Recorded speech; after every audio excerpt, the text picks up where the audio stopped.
Did we do a mic check already? I might check both of them, but we can mic check again right now.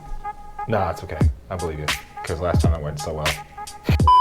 All right, pre-show cheers. All right.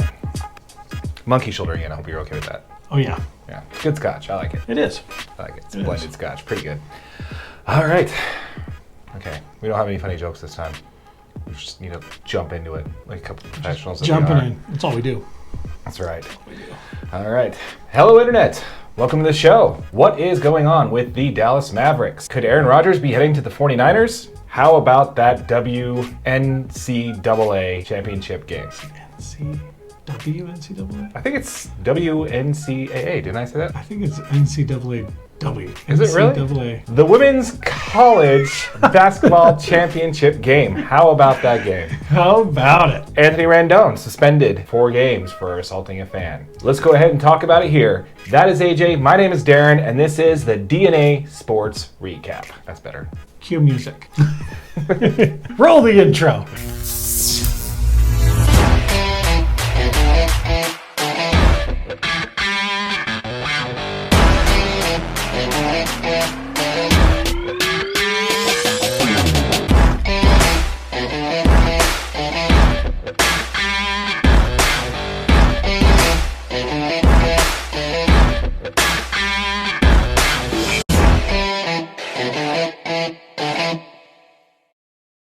All right, so how's it going, man? Doing good, man. I'm doing really good. Nice. Feels like How are you doing, Darren? I am doing fantastic. Good. It's been a great week. Beautiful day here in Salt Lake City. It's a really nice day today. Yeah. What do you say we talk some sports? Oh, man, I think that's a fantastic idea. Yeah. That's probably what you guys are here for. Let's hope so. All right, well, let's first go ahead and talk about the NBA. On our last episode, we talked about the new CBA agreement, right? Yep. Okay, one thing we didn't actually touch on is the one and done rule stays. Yes. Okay, So- yeah. The one and done rule is they're still going to continue with just 1 year in college. Mm-hmm. And then you can For come eligibility, yeah. Okay. 1 year either overseas in professional ball or in college. I saw that Old Ball was saying that Bronny should go to Australia to play rather than go to college. Really? Mm-hmm. Yeah. Can't you go straight to the G League and Yeah, play a you year can play in the for G League Ignite. Yeah, that's kind of what I would. That's what I would do as a player. You get to stay in the U.S. You're going to see NBA level talent. You're going to be The in the game's U.S. going to be that much faster, and you're in the U.S. You're making $100K a year probably. Yeah. I can't remember the minimum on that. I think it's $100K. I think 80 it's to 100K. $100K. Yeah. And plus, that's not why you're playing. If someone like Ball, he's going to be, you know. So you mean like Bronny? Yeah. He's Yeah, he's gonna- 4.1 million NIL valuation. It's something crazy, dude. I'm telling you, that number is low. Oh. There's no way. Yeah, Daddy LeBron's gonna let that slide. It's like, no, my son. But anyway, so we talked about the CBA and how the one and done rule is still there. I think both sides don't like it. Both sides would just prefer just to kind of let that one go. However, neither one wanted to really have that be. They didn't want to give up concessions on it because it's a negotiation table, right? Right. So you're gonna like, okay, I'll give on this if you give on that kind of thing. And I just don't think the subject was of any real importance to either side, the players or the league, to make that one that they sacrifice something else they actually care about for the one and done rule. There are so few players that can come directly out of high school and play in the NBA. Agreed.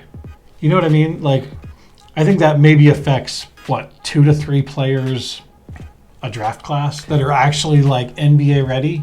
Yeah. I don't know. I think just leave it in place. It doesn't affect that many players. I think the NBA, like the Players Association, didn't want those jobs being taken away from veterans by letting these high school kids in the league and taking up roster spots. But I also think that the league didn't want to give that piece up because they're more concerned about more of the collective bargaining side, like, you know, profit sharing, revenue sharing, that kind of thing. Yeah. So I think that's probably where that one is. But yeah, I thought that was kind of funny that it didn't move. Nobody really likes the one and done rule. Some people would prefer that it's just gone and just say, look, let's just go G League and, you know, and that's right out of high school. Yeah. But I don't know. I think if they went to where you had to push, you know what I mean, to push more players into the G League, I think they could actually probably jumpstart that league a little bit more. Yeah. I mean, if you had a fantastic player like Bronny out of high school, or I mean, any of these guys that are in high school right now, jump into G League, like people are going to start showing up to those games. You know, I just went to the Salt Lake just had their playoff game last week that I went to. Yeah, the Stars did, and it was a good product on the floor. There's a lot of talent, but it's not NBA basketball. No, I mean you're seeing, you know, I would say 1 to 2 3-pointers to 4 3-pointers in the NBA in the same time frame. Okay, Like they're just it looks a lot more like college basketball. I get You're it. driving the ball. I mean, guys taking 15, 20 footers. Very low scoring game, probably. The score wasn't too bad, but it was more like you're not an 8-point lead feels like the game's almost out of reach. We're in the NBA, an 8-point, you know what I mean? An 8-point lead is nothing. So it was interesting because, you know, the Stars were down most of that game. Yeah. But it was like scoring 2, you're not going to get back at this. Like we need some 3 balls in this. And Yeah. the only one that could score a 3-ball was Micah Potter, who was a 2-way player for the Jazz. Okay. He was like the only one that could make a 3 on the whole team. Yeah, so I think it would probably be better for the NBA to have a 2-year, like if you're in, 2 years. Yeah. I think that would be better overall because they're, some are saying the reason why we have to do load management is because there's so much on these players already as far as their wear and tear. All the way from AAU basketball all the way up, and then, they go 1 year of college and then boom in the NBA playing 82 games, 5, 6 preseason games, whatever it is. Yeah. God forbid they have These are professional athletes, though, dude. Yeah. I understand they're not getting paid in college, but your job is still okay. Good point. With the NIL, good ones are. With NIL, technically they are. I didn't even say before that.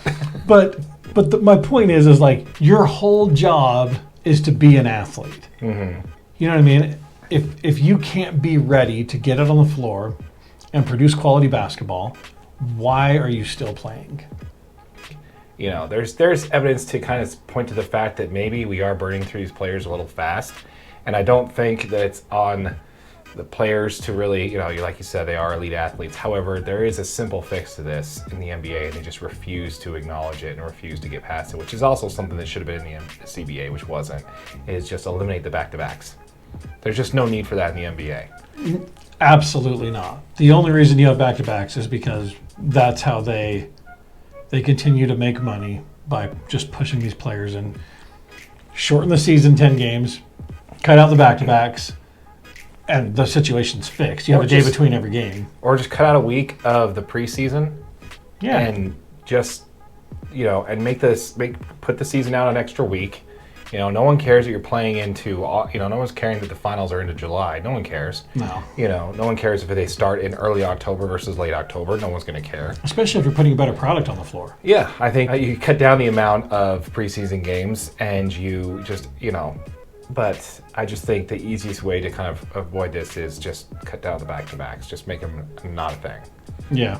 But yeah, so just kind of surprised that was in the CBA. I thought they would kind of do a thing to clean that up, the one and done rule and the back-to-backs. I thought somebody would, say that. But I guess neither side really was that concerned about it. Right.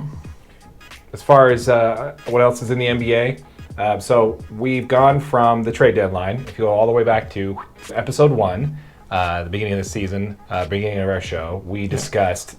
Please watch that one. Exactly. Go back and check it out. If you're listening on the podcast, just scroll up. It's on the top. If you watch that one or you listen to that podcast, we talked about how the Kyrie Irving trade and how it's just not going to move the needle for Dallas, right? Yep. They went from before the trade to being in the sixth seed, looking to move up, so they make the trade, right? Yep. And now they're on the outside of the play-in tournament looking in. What happened? What went wrong? It is exactly like we called in episode 1, dude. Mm-hmm. You took the ball out of Luka Doncic's hands, and the team got worse. That's true. Kyrie Irving is not. He's a primary ball handler. Mm-hmm. He's got to have the ball in his hands to be effective. But Luka Doncic is the same way, and there's still only one ball. And here's the funny thing about that is that I don't think, and this isn't Kyrie Irving's fault. That's the worst part. No. He was traded to this team, and he was put in a situation, and both him and Luka were forced to kind of figure it out. You guys have 25 games left in the season, figure it out, right?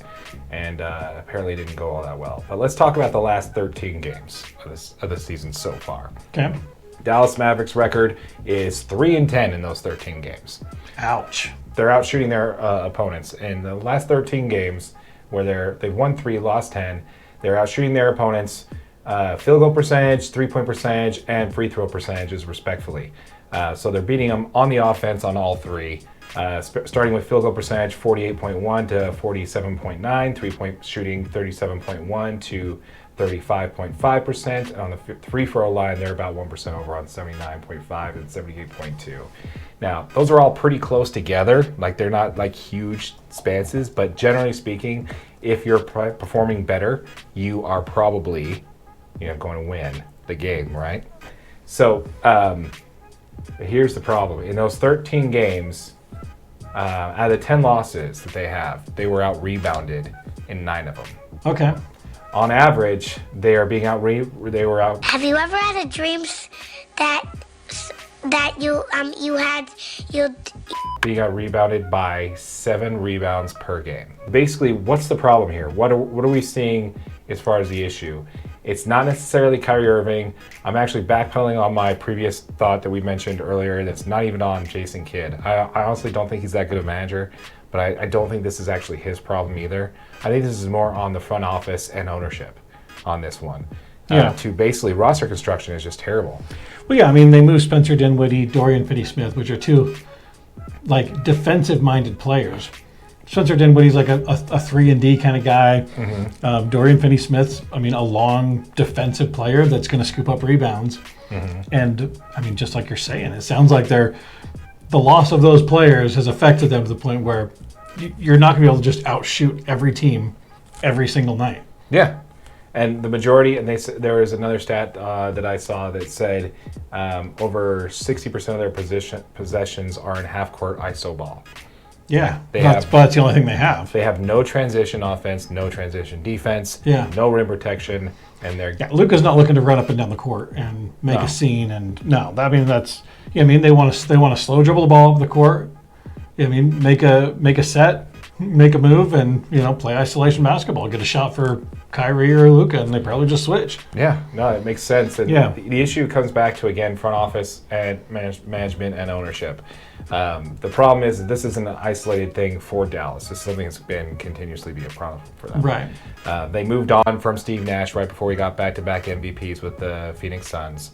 They moved on from Tyson Chandler, thinking they got the best out of him. The very next year, he won Defensive Player of the Year for the Knicks. Yeah. And just last year, they didn't want to sign Jalen Brunson. Right. And he is easily one of the best defending point guards in the league right now. Yeah, and just tearing it up with the Knicks, too. Absolutely just tearing it up. Yeah. I can't remember I don't know what his stats are, what he's averaging, but I do know that he's playing quite well for them. Mm-hmm. And they could have had him on the cheap. I believe it was a $55 million 4-year contract. Yeah. That they could have had him before the trade deadline. And he was willing to stay there, and he was willing to do that because they made it to the Western Conference Finals last year. Yeah. So, isn't that like the biggest fall from grace that you've probably seen, from the Western Conference Finals to not even making an extended playoff? And you just signed Kyrie Irving. Yeah. You know what I mean? Like, you just signed playoff experience, and who's been there. You got Luka, who's been to the playoff multiple times, played in huge games over his career, like in Eurobasket. And you guys can't figure out how to put it together for 13 games to get yourself into the play-in tournament, to at least give yourself a shot at it, to get into the playoffs. Oh yeah. In sync Luka and Kyrie. I don't think there's any team in the playoff that I would take over that team. I just think I think they're always going to struggle to be in sync because they're such ball-dominant players, man. Like, they both need the ball in their hands to be effective. Kyrie's not a passing point guard. He's a shoot-first point guard. Well, here's the problem: is that they don't have a choice but to try and re-sign him. Oh, but yeah, they have to try to re-sign him, or else they just gave away.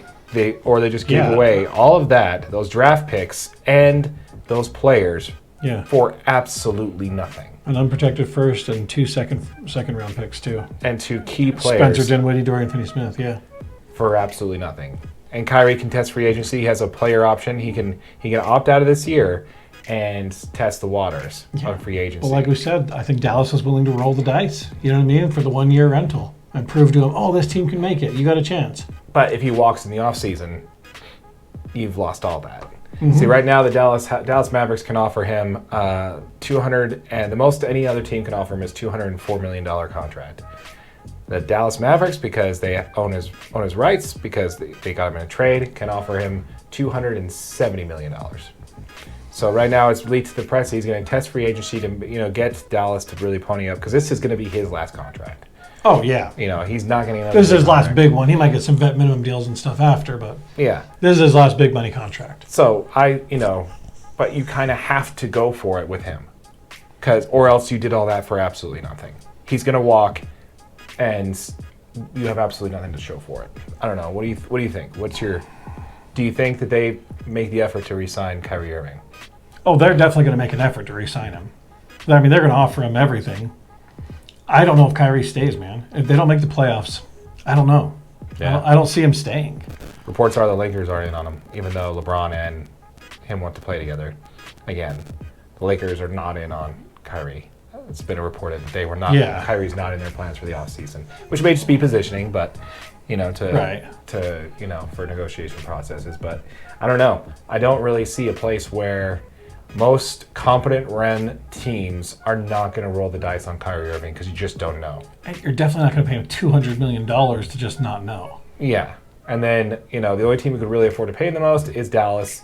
It's very similar to the Jaylen Brown situation. Jaylen Brownson, yeah. Oh, Jaylen Brown, you're saying? Jaylen Brown situation where the relationship's not exactly the best, but the Celtics are going to be the ones that are going to be able to offer him the most amount of money. Yeah. And if they do offer him that, he's going to take it. He's going to stay. Yeah. Very similar to this scenario here too. So, I mean, I don't know. I think it's all on Dallas. It's all on the front office. It's all on the ownership. Mark Cuban maybe, a good shark, whatever. But I think he's done a terrible job of running this franchise just to get one trophy. Passed up. I mean, one trophy. I mean. Yeah. Generational talent. You could have had Steve Nash and Dirk Nowitzki for decades. Yeah. They could have been Staunton and Malone over there, And and he just came into an MVP season after that, after Steve Nash got both of his MVPs. Yeah. They did eventually win a ring, so good for them. But, you had the talent on that roster to do much more than that. So, I don't know. I think it's an interesting scenario. I think it's going to be a fun offseason to watch with that. To see kind of where that all shakes out. But yeah, I just absolute implosion from the Dallas Mavericks. I don't blame Kyrie. I do kind of blame Luka for not being able to adjust his game. Yeah, I think the adjustment would have had to come from Luka. Yeah. Luka would have had to been willing to give the ball up, trust Kyrie in those situations where we need to get a shot. I need you to create a shot for me, or. Yeah, between the two of them, who's the better pick and pop shooter? I would say it'd be Luka. I would say it's Luka for sure. So he should have assumed that role a little bit more. And you don't want to ask your superstar to change his role on the team, but if you were gonna make this work, that was the opportunity to do it. Well, and not to mention, as far as a pick and pop shooter, why aren't they just running a pick and roll and make them bump and switch? You know what I mean? If you've got a guard, there's not a guard in the league that can guard Luka Doncic or Kyrie.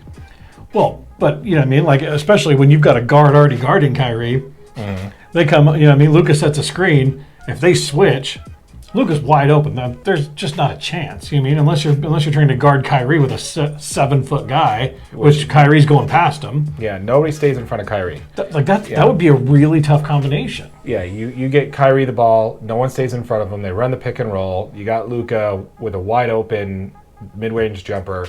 Or he has a chance to penetrate and do something else fancy with Even a moderately contested three-pointer, you know what I mean? If he's setting a screen up at the top, yeah, he's shooting right over a half. He's shooting right over anybody that's 6'5" or smaller. Yeah, and the bigs probably can't close out fast enough. Yeah, I don't understand. No one's going to be able to help. Yeah, well, it's not really the offense that's the problem. That's kind of what we've actually, come with. But anyway, so very interesting, to see what happens there.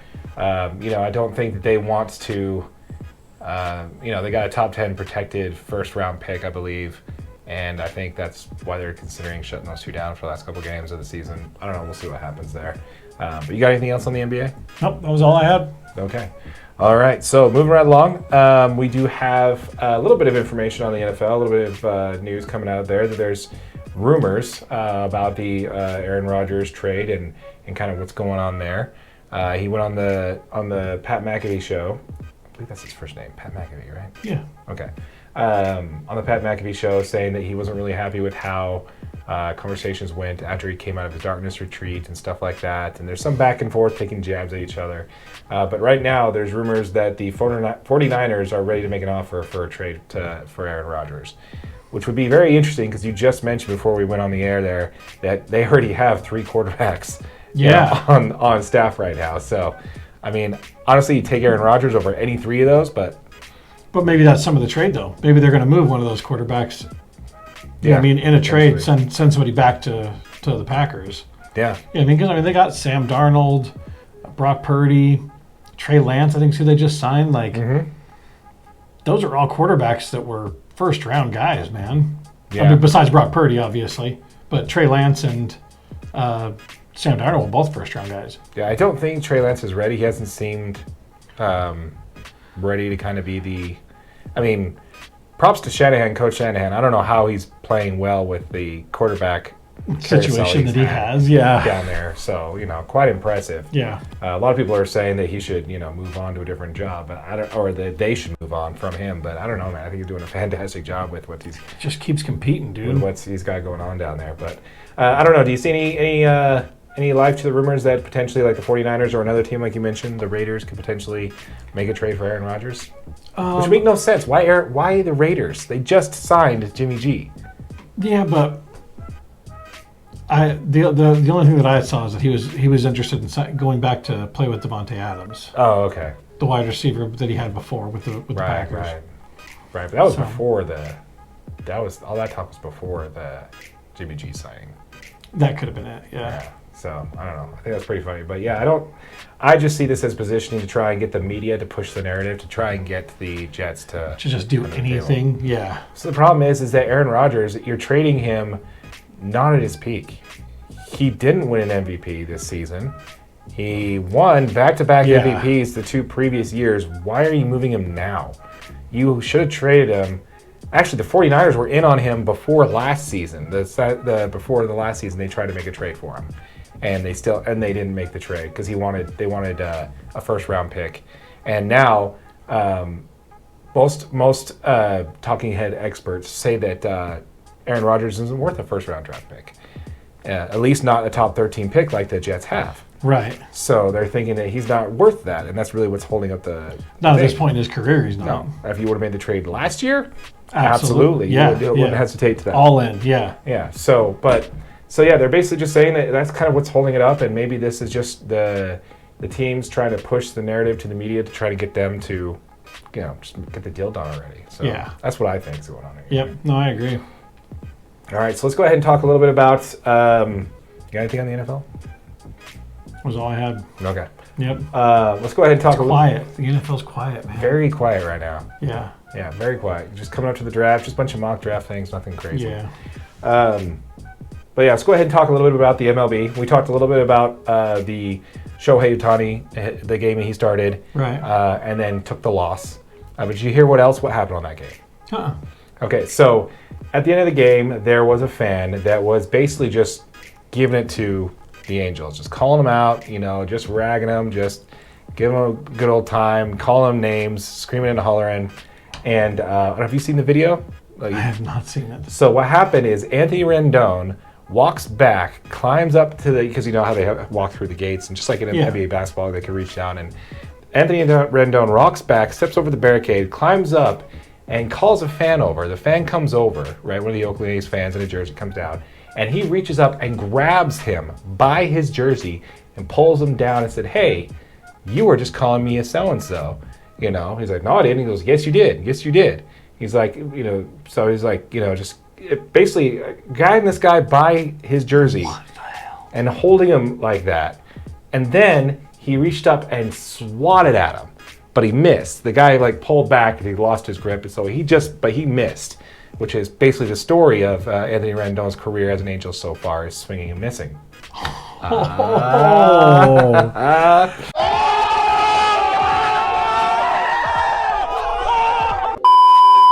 Wow, too soon? Yeah, yeah, maybe.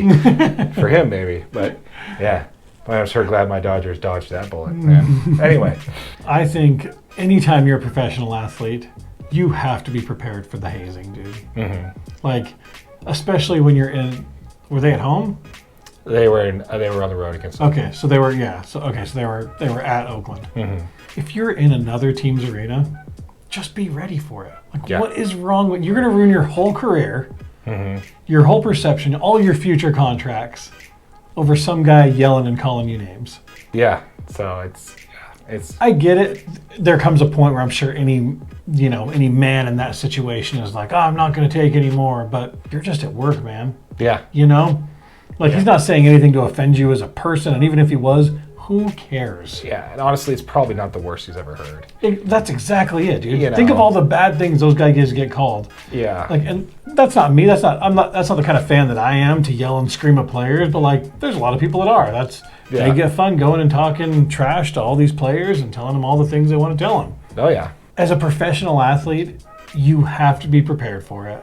Mm-hmm. Go do your job, walk off the field, just tone it out. You know what I mean? Like, that's craziness. I agree. So he did get a suspension. He got a 5-game suspension from the league. No word on whether or not the Oakland PD are they're investigating assault charges. So the fan is within his rights to do so if he wants to. Yeah. You know, because he stated his thing and he was called over by the player anyway. So yeah, 4-game suspension for assaulting a fan. Which luckily, no one's been able to reach the fan. The fan doesn't want to seem to make any big deal about it. He just, probably just had too many beers and started calling him. That tells you he was probably actually saying some pretty offensive stuff. Yeah, which is fine, Yeah. But yeah, anyway, so I just thought that was funny because he talked about the game and he talked about how the dumpster fire of an organization that the Angels are just blows my mind. You have the best positional athlete that we've had in baseball for the last 15 years in Mike Trout. You have the best athlete in professional sports in Shohei Ohtani for the last 3 or 4 years. Right. And you can't even sniff the playoffs. You go out and you sign some great talent and they just get hurt. And you never invest in pitching, which is what you need to do. You got Shohei, man. Yeah. Well, that's, again, 1 game out of 5. You're winning 1 game out of 5 is not going to get you in the playoffs. And you don't even win that game. Yeah. You don't even win the game. No kidding, You don't give them the run support. The team was rumored to be up for sale last year, and then the ownership group walked it back, saying, no, we're going to keep them. We think we have a... It's probably not helping, though. You'd think as a player, though, like, that's got to be tough to hear. The organization's up for sale. Management could change. Like, I feel like that would be pretty difficult as a player to kind of hear some of those things. I think they would welcome it. And maybe that's the case. Maybe because they backed it. And maybe when they backed it out is when everything started. That could be it. Our favorite players back in the news here, Manny Machado. We seem to have talked about him on almost every time baseball. But yeah, he did strike out again due to pitch clock. So another pitch clock strikeout. He did say that it definitely won't be the last time, and sure enough, it hit him the other game. So good for him. It's a little too early to tell, but we're already talking about Shohei Ohtani's upcoming free agency because he's a free agent after this season. I know we've only had a week of baseball already, but after this year, he's going to be a free agent. Where do you think he goes? According to Jeff Passan with ESPN, the Dodgers are the front runner to land Shohei Ohtani. So you're just jumping up and down. No, I'm not actually. No? No, I'm not. Because the rumor is reporting that, how I mentioned he's going to be the first $500 million player in North American there goes sports. All your cap space. Yeah. Luxury tax. There's no cap space in baseball. So okay. they have a luxury tax that you can go and pay over the limit. Dodgers are repeat offenders, so they're going to be paying 50% for every dollar they pay over the tax. Ouch. Every day over the cap in tax. So, but do you not think he's worth $500 million? I do think he's worth $500 million. I don't think he's worth the $660 million that people are projecting he's going to be getting offered. Right. So, I want Shohei Ohtani on my team as much as the next guy. I'm sure you'd love to have him on the Braves, right? Yeah. But that's $500 million, more than $500 million. You're close to $750 million for one player.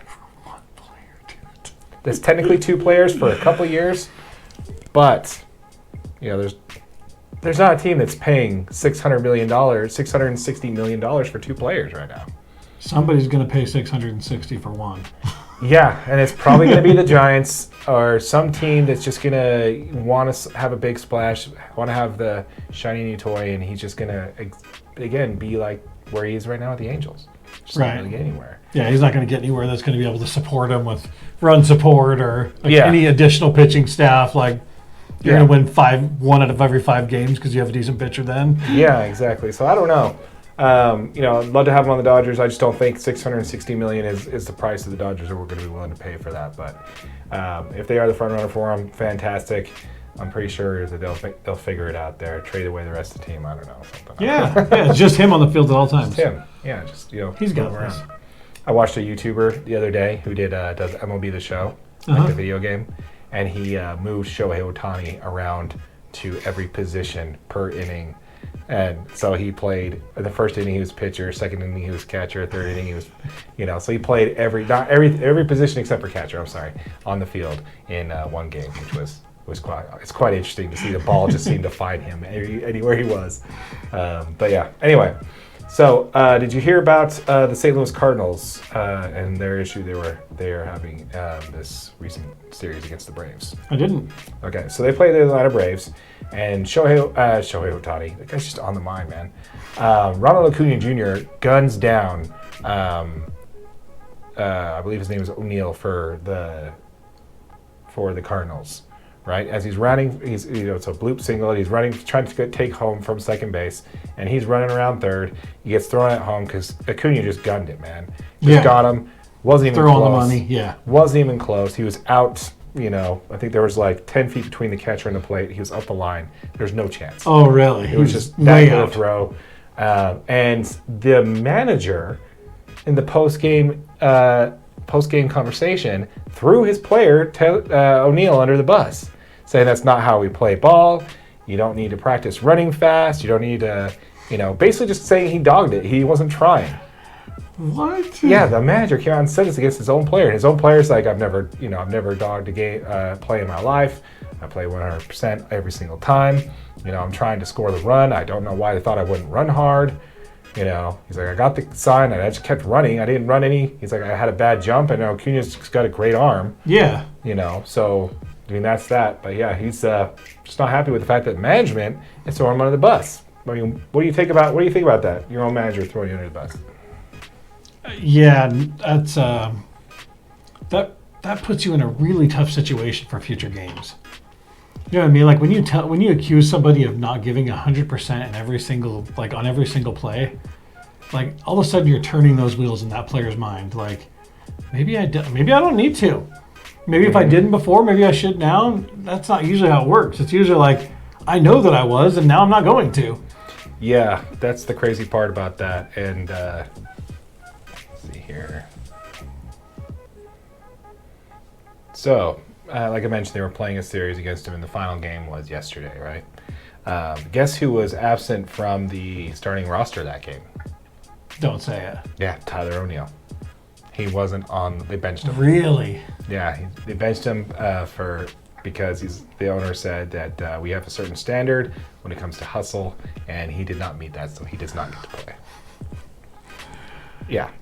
I mean, that's how you really just all the way burn a bridge with a player, man. Yeah, I gotta say, I'm on the player's side on this. Yeah, absolutely.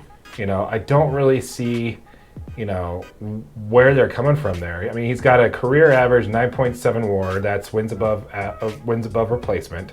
So he's worth 10 wins a season more than his average replacement, which is quite good. Yeah. He's had 17 at bats, 5 hits, 1 home run. He's batting .294 right this season with 2 runs scored, 2 RBI. His slug is .475. His OPS is .804. His OPS plus is 120, with 100 being the average. So he's a good player. Yeah. And just to, bench the kid because you didn't think he was hustling around third, I don't know, man. Something's kind of fishy there in St. Louis when it comes to that. That's craziness, dude. You got a golden team over there with Nolan Arenado and Paul Goldschmidt, who's incumbent MVP. Oh yeah, and this kid's a two-time Gold Glove winner too. So yeah, like I don't know what you're What are doing. they thinking? Yeah, even if he was dogging it, who cares? Well, even if he was dogging it, you say, "Hey, dude, do better next time." Yeah, Get out just there. hustle. You know, maybe he's underestimated the arm. I don't know, but yeah. So I don't know. I think that was just. Well, it's not like as a crazy player move. you make a decision to round third. No. You know what I mean? You get assigned, you turn the corner, and you go. Yeah. You're looking at it. You're not. That's why the coach is there. Like, sounds like you should have called out whoever was on third base, whoever's coaching third base. You know what I mean? Like, Yeah. Well, you know, hey, that's Acuna that they just hit the ball to. Yeah. Well, he's not going to throw his own coach under the bus, right? That's, Yeah, but you're you're your willing to throw your own managers- player under the bus. Yeah, the manager's willing to throw the player under the bus, not the coach. But yeah, I mean, his average on a 162 game season is 28 home runs. He's got 70 total in this year so far. Last year was kind of a down year for him with only 14 home runs, but in 2021 he had 34 home runs, 80 RBI, and he batted 286. So yeah, dude, this is a good player. I don't know what they're doing there, but I thought that was pretty interesting and just a nice little storyline to follow in. You know, with your Atlanta Braves taking care of the Cardinals over the week. So That's right.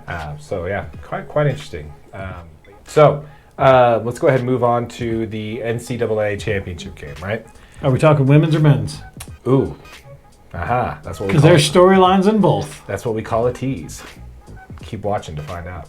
Let's go ahead and start with the men. Why don't you go ahead and tell me, what you thought about the men's championship game? Well, it wasn't much. I mean, it wasn't much of a game. UConn had it. I mean, they had a pretty dominant win over a good San Diego State team, but they were not up for the challenge against UConn. Man, UConn looked just overpowering in that game. San Diego State almost looked a little bit gassed. You know what I mean? Like maybe that run was just a little bit too much for them. Yeah. I don't, and maybe it was one of those things where the players weren't expecting to get that far. Like, Yeah. but UConn showed up and they were ready to play. Yeah, I mean, it definitely kind of fell out of hand pretty quickly there. Yeah. Congrats to UConn and, winning that title game. But I got to say, man, I think this is the first time in a long time that I just really was not into the tournament, man. I did not have an interest. And I don't know what it is. It can't be the one and done rule that we just talked about earlier about the NBA. Yeah. Just not having good enough talents. But I don't know. Like, I watched a couple of the conference championship games, and I don't know. Just the game just hasn't grabbed me. The college game has not grabbed me as my attention as much as it used to.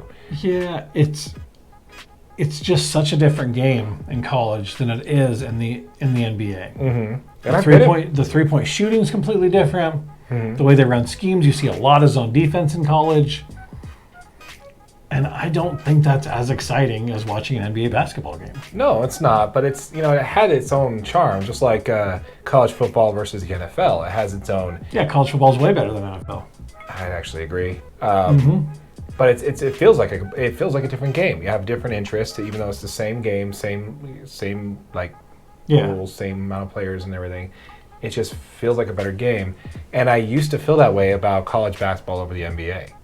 I got really sick of the flopping in the late 2010s or in the 2010s. It got really bad there before the offensive rule change. Yeah. That was it was getting tough to watch. Yeah. When James Harden's scoring 60 points a game because all he has to do is act like he's going for a shot and he's going to the line for three, it's just like, we've got to change something. We've got to change something. Yeah. It was next year- so heavily favored towards the offensive player. Yeah, and then when they changed that rule, then he did that stupid triple step to shoot the three, and they didn't call it that for charging because the ball was coming up off of his bounce to add that third try step. Coaching kids. Just a few years I'd coached my daughter in Little League basketball. And trying to coach these kids that's a travel in any way, shape, or form. If you take 2 steps on the basketball court, it's a travel. Yeah.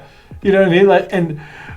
You're trying to coach these little tiny kids that they can't jump and hop 2 steps to the side because that's not legal. You're going to be called for a travel. Well, James Harden does it. Yeah. Well, you're not James Harden. Unfortunately, you're not James Harden. Yeah. And, the refs don't have money on this game.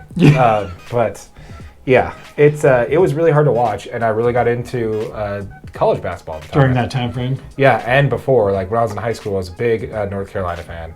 Absolutely loved watching them play.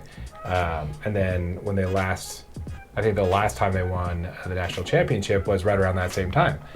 So, I had so much more, Yeah, way more invested in the game then than I do now. And I just try to get into it. We have a sports podcast.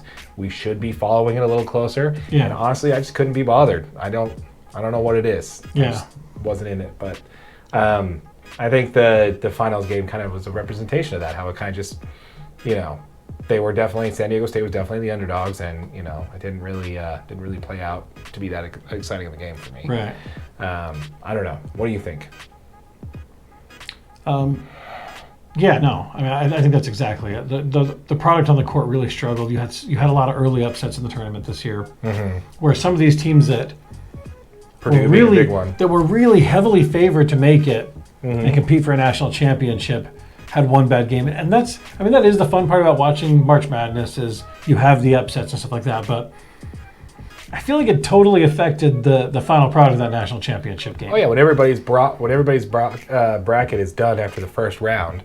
Everybody, Purdue there was literally zero left, right? Of Central Florida, Yeah, Mid-Atlantic Technical Institute of Sesame Street, whatever that team was. Great story, man. It's just a perfect example of why the one and done rule should actually be abolished, because that team stayed together and was able to make a great run. But yeah, so I don't know. That's probably why we didn't cover it a whole lot on this podcast. It's just it wasn't really that exciting of a. It wasn't exciting for me. And tune in. Comment down below if you liked it. What were your favorite parts? What were your favorite games? We'd love to hear about it. Yeah, let us know if there's any outlining stories that we missed or anything that kept the tournament interesting, because honestly, I just could never get into it. I just, put together a bracket and everything, and I'm just like, Anyway, so let's pivot to the women's tournament. Yeah. Shall we? Yeah. So, have you heard about Caitlin Clark? I'm pretty sure if you've even followed any kind of women's sports, period, you've heard of Caitlin Clark at this point. She's all over everything. She had back-to-back 40-point games in the tournament leading up to the national championship game. Right. Have you seen this girl play?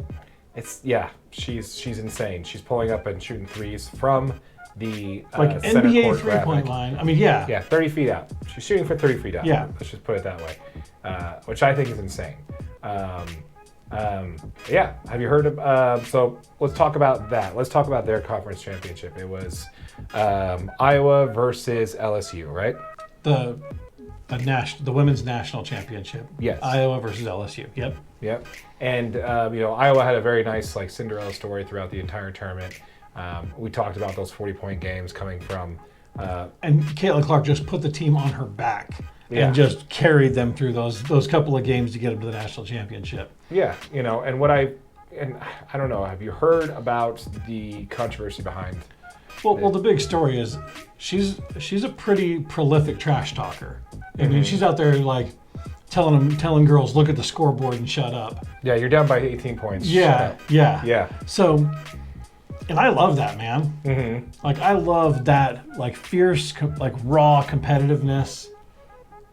Especially for women's sports. I love it in any game, but to see that out of women's basketball, I think that's something that will help kind of progress that and put it more on the radar for some people to actually watch.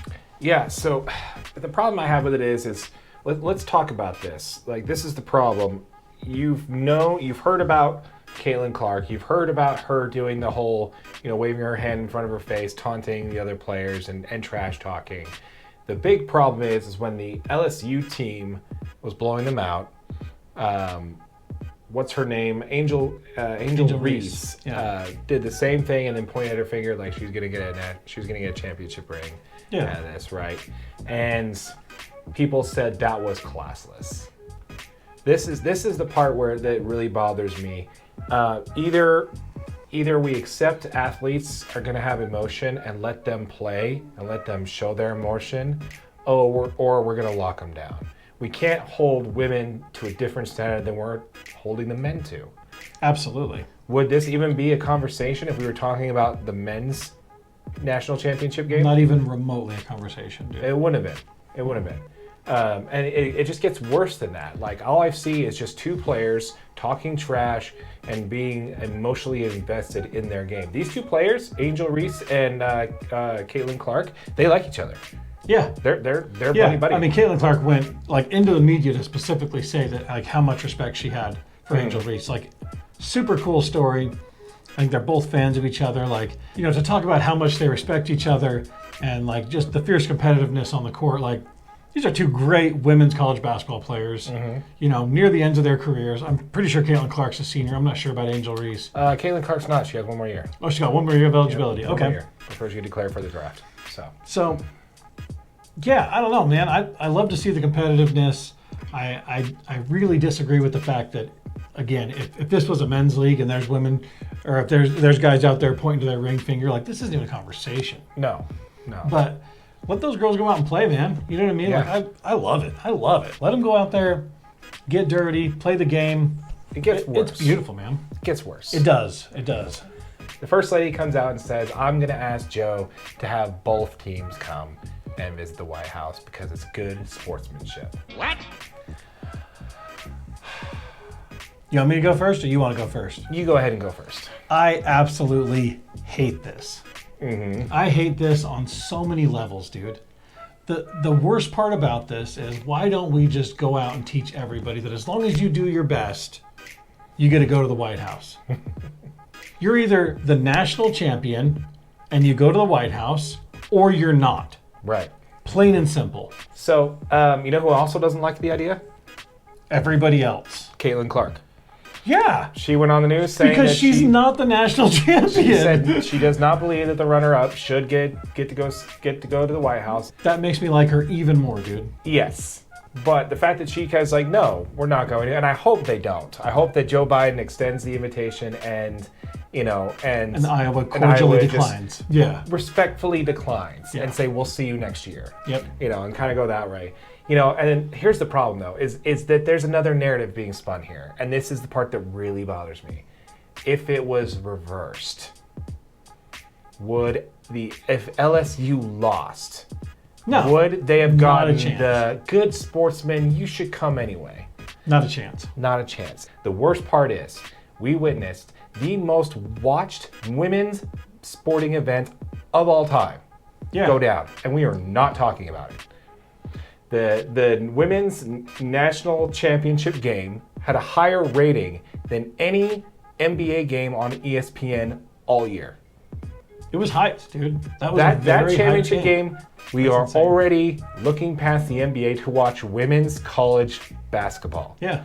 So the fact that that's not the story we're talking about, Yeah. the fact that what this can do for the WNBA, tell you what, if I see players like Caitlin Clark and Angel Reese WNBA, I'm gonna maybe watch it.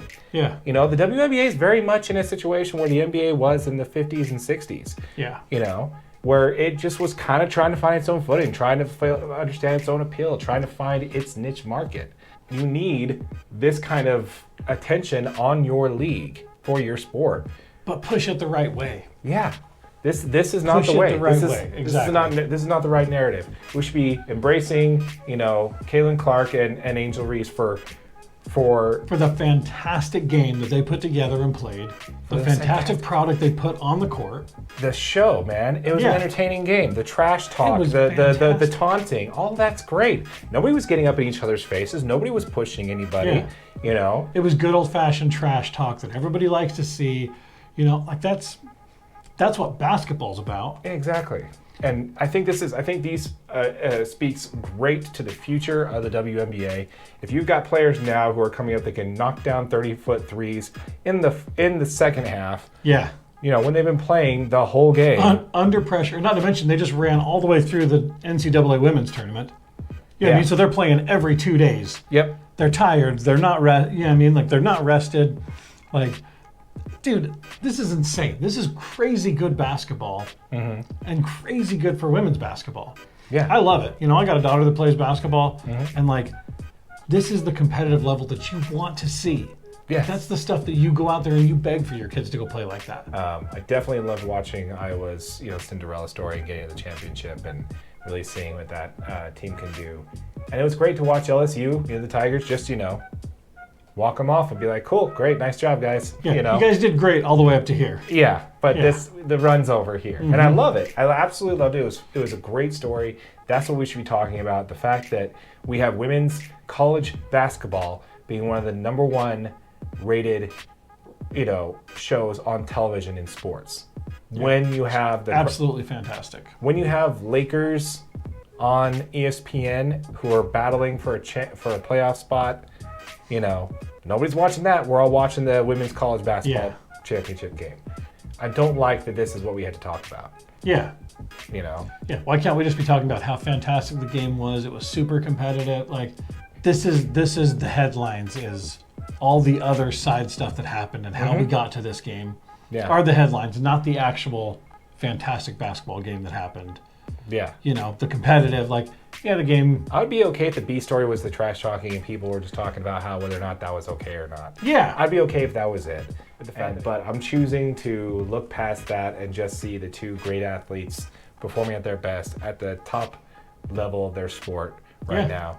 And I look forward to it. I look forward to the future of women's basketball. I love seeing the level of talent that I saw in the field that I have not seen in the WNBA. Right. The fact that I'm seeing that on the college level now makes me have huge hopes for the WNBA and where that's going. Yeah. So. No, I totally agree. Keep watching. Yeah. Keep watching. Yeah. All right. Well, folks, again, that probably wraps it up for us here. By the way, congratulations. This is episode 9.